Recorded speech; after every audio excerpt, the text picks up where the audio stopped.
Hola Fernando, ¿cómo estás ahí? Hola Rodrigo, muy bien, gracias por invitarme a tu espacio de diálogo. Somos muy formales en este espacio de diálogo. ¿Cómo está Temuco?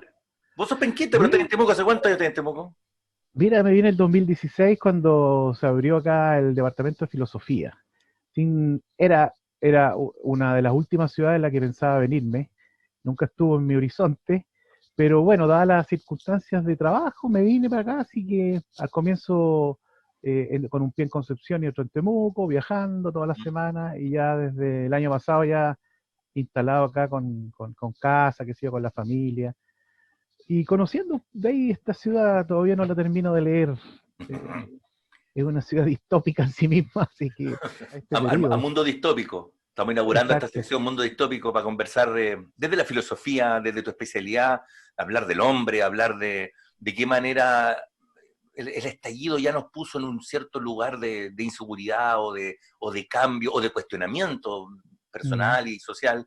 Y bueno, ahora lo del virus es como boing, es como un combo tremendo.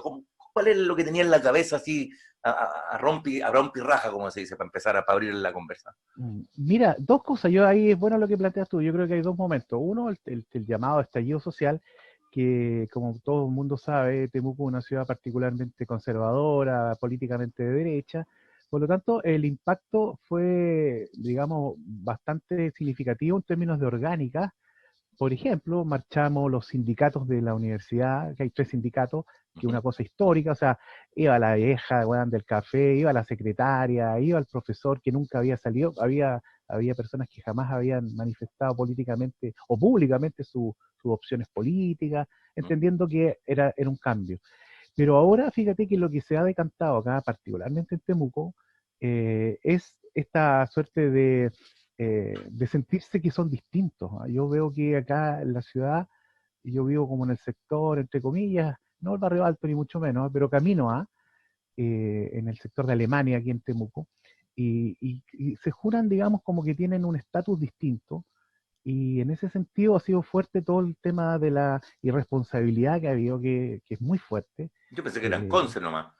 no, acá, En Chile hay imagínate responsabilidad los deberes sociales, los deberes que tenemos, digamos. absolutamente, o sea, partiendo del gobierno regional, donde se generó un foco de infección ahí. Uh -huh. Entonces yo hoy día conversando con unos alumnos de la carrera de terapia ocupacional, que yo les hago bioética aquí a distancia, yo les planteaba el desafío que hay para la historia, para la sociología, cuando en 10 años más se analice este periodo y ver en realidad un poco precisamente lo que preguntabas tú, ¿qué es lo que ha aflorado acá? ¿Y qué es lo que ha aflorado? El egoísmo, ¿qué es lo que ha aflorado? El que me salvo yo solo, el desinterés por el otro, todo lo contrario a generar tejido social, cuando lo que nos están diciendo es que tenemos que estar, digamos, intra, hacia adentro, O sea, lo estábamos eh, haciendo.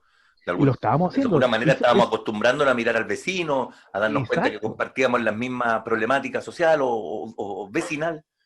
Claro, acá fíjate que la casa que arrendamos acá en Temuco, una casa pequeña pero bien ubicada, que se transformó a modo de un amigo poeta, Marcelo Garrido, la nombró la octava célula, ¿ya? Porque nos juntábamos acá, los profes de Conce, que de una u otra manera nos hemos ido conociendo acá en Temuco, Claro, porque hay muchos profes de Conce, de la U de Conce, que entre paréntesis están muy bien, ¿cómo decirlo?, rankeados, bien prestigiados. por la Entonces, Universidad de Concepción, dices tú. claro, por la U de Conce, gente buena, trabajólica, qué sé yo, que aporta mucho. Entonces, de repente llegaba a la casa aquí, en la calle Reuch, la casa Reuch le llamamos, gente que ni conocía, y Claro. que venían de la protesta del centro, oye, te llamaban, oye, Fernando, o a la Raquel, que si yo estoy Me con un dijeron que ahí amigo, está ¿puedo ir la para cosa. allá? Ahí está. Claro, ahí está la cosa.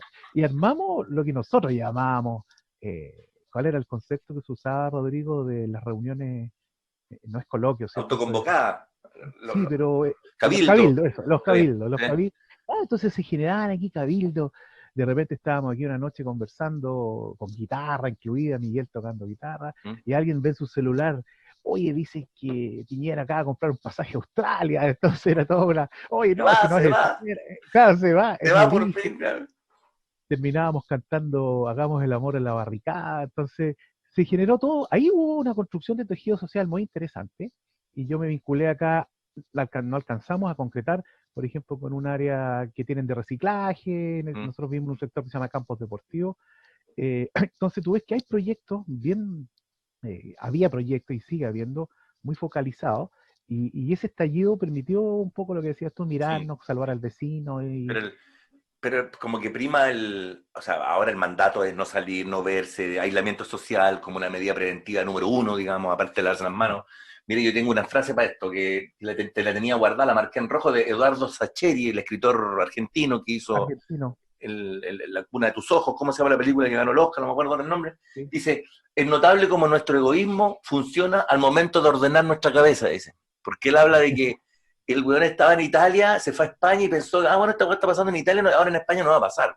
De España Claro, se vino a Buenos Aires, cruzó el charco, ¿cachai? Y decía, bueno, pero la weá está allá, ¿no? Y cuando llega a Buenos Aires, se baja el avión y se abre la puerta y se cuenta que está exactamente lo mismo. exactamente igual, claro. Como que el egoísmo aparece y florece en nuestra cultura, en nuestra epidermis consumista, no sé, ¿cómo veis toda esa parte? O sea, es que ahí hay unas diferentes teorías, ¿sí? Antropológicas, filosóficas, sin entrar en una fundamentación tan teórica, pero lo que conversaba yo con mi hijo Miguel ayer, a propósito que le preguntaron, le pidieron una especie de comentario desde la perspectiva de su carrera que está estudiando, yo le decía, mira que hay un cuestionamiento también ahora a esta globalización, ¿sí? Esta globalización que muchas veces nos ponía en un plano en donde ya no existe la frontera, en donde incluso este mismo formato permite una comunicación en tiempo real sin necesidad de estar juntos, pero en el fondo, cuando uno se pregunta si en realidad el ser humano, la persona, en realidad es social por naturaleza, lo que pasa es que necesitamos al otro,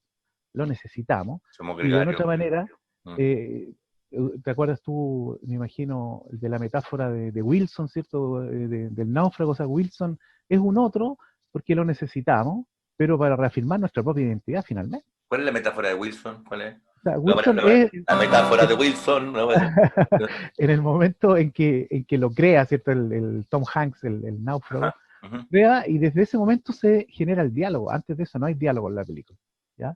Y el punto culmine, ¿cierto? Yeah. Es cuando Wilson se cae, digamos, Uh-huh. en el medio del mar y es una escena dramática. Y en ese momento el personaje de Tom Hanks, que va en esa balsa precaria, ¿cierto? Toma los remos y los suelta, los deja caer, porque ya pierde sentido en la medida en que este otro ya no está. Entonces, hay teorías éticas, por ejemplo, la ética del diálogo, de Habermas, de Apple, de Adela Cortina, que suponen la necesidad precisamente de establecer una suerte de acuerdo, de consenso lingüístico, de acuerdos lingüísticos, pero te das cuenta que eso tiene finalmente una utilidad, es porque no puedes no hacerlo así, pero no es porque realmente quieras hacerlo así, no sé si me explico. O sea, en estos mismos tiempos, no sé si tú has escuchado por ahí, pero yo la otra vez leí un reportaje de Clinic de que Mañalich, yo no tenía idea, que Mañalich está ahí empoderado por medio de un decreto. O sea, hay un decreto que lo pone por sobre el ministro de Interior, por sobre el ministro de Defensa y obviamente inmediatamente un peldaño abajo del Que presidente. parece capataz, pues un capataz de. Claro, pero finalmente tú dices, la gente dice que es necesario que exista esto, Mm. ¿ya? Es necesario que haya esta mano dura, que haya alguien que ordene, porque si tú piensas, ¿por qué te tienen que imponer la cuarentena? Si sabéis que salir, Sí, pues. salir es peligroso. Entonces Sí. la gente dice, es que, ¿por qué van a sacar la cuarentena? Oye viejo, no salgas de tu casa.